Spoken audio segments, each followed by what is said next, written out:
C'est un endroit où c'est un challenge permanent pour les équipes et pour les patients. Ils se mettent en danger quand ils viennent à l'hôpital. Il faut jongler avec ça pour construire les projets.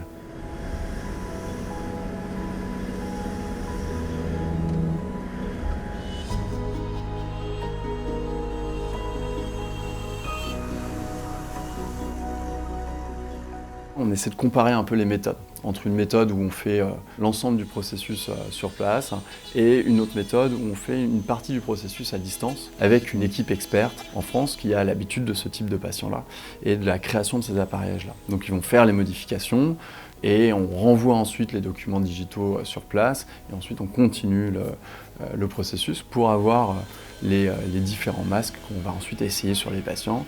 Et l'idée, c'est de voir si on a une différence à la fin entre une méthode ou une autre. Aujourd'hui, ça fait un petit peu plus d'1 an qu'on a démarré l'étude de recherche. On a 13 patients qui ont été inclus dans cette étude. Donc l'idée, après cette étude de recherche, ça va être d'autonomiser le terrain pour qu'eux, ils soient complètement autonomes pour réaliser par eux-mêmes l'ensemble du processus et qu'on puisse développer après avec eux d'autres pratiques peut-être, que ce soit avec des technologies 3D, mais aussi sur le suivi de ces patients. Ce qui est difficile avec cette mission, c'est qu'on voit que la situation elle se dégrade et c'est de pire en pire et c'est de plus en plus difficile pour les équipes. Mais en même temps, ils sont toujours présents et toujours en train d'essayer de prodiguer les soins adaptés aux patients. Le suivi des patients est plus difficile en Haïti que par exemple en Jordanie où on a les gens qui résident là-bas, où on a accès plus facilement. À Port-au-Prince, les patients résident aussi là-bas, mais dû à l'insécurité, c'est beaucoup plus difficile d'avoir accès dans le temps à ces patients-là et de les suivre et de les faire adhérer au traitement. Donc c'est encore un aspect qu'on va devoir travailler par la suite. Là, ce qui est intéressant, c'est qu'on a des patients, on essaie quand même de les suivre dans le temps. Donc on a certains patients qu'on a la chance de revoir.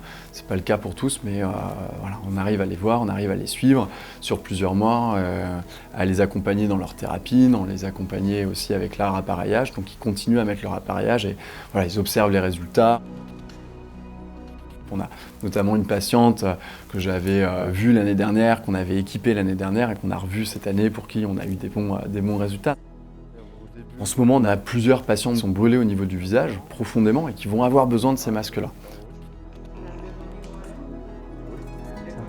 Tu vois, ça comprime quand même pas trop mal.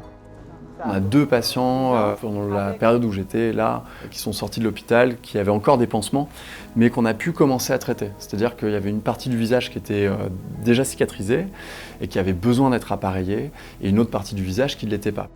Mais habituellement, on ne le fait pas trop tant qu'on a encore des pansements. Donc là, avec le scan, etc., on a pu faire un appareillage temporaire. Et dès qu'il aura fini ses pansements et sa cicatrisation, on pourra refaire une procédure. Donc ça nous permet aussi de nous adapter en fonction des patients.